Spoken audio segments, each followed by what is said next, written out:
Hey everyone, I'm Sophia with Awaken Catholic, and this is Awaken the Saint.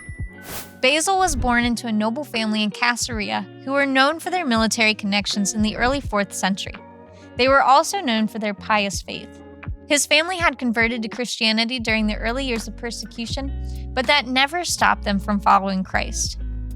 Basil went on to study in Constantinople and eventually Athens, where he befriended another soon-to-be saint, Gregory of Nazianzus. The newly accomplished intellectual man took his first step as a lawyer and orator, but quickly realized that his success as a sought-out speaker would soon get the better of his pride. With the help of his sister Macrina, who would later become an abbess, and yes, another future saint, he stepped away from secular success and focused his energy and passion on religious life.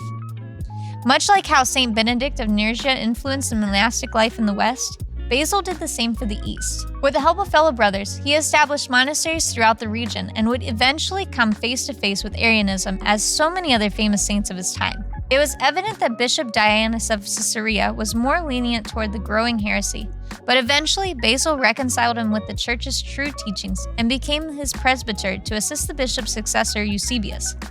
The two butted heads for many years on the ideas of asceticism that Basil practiced, which is denying himself physical or psychological desires for spiritual enlightenment.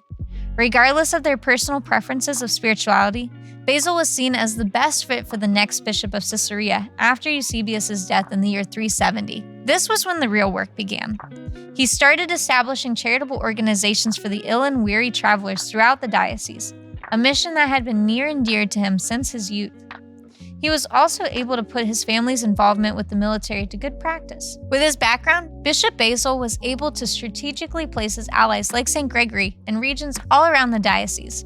This was a way to lessen the personal attacks of Emperor Valens on him as bishop and authority of the church. Bishop Basil's writings also earned him the title of Doctor and Father of the Church.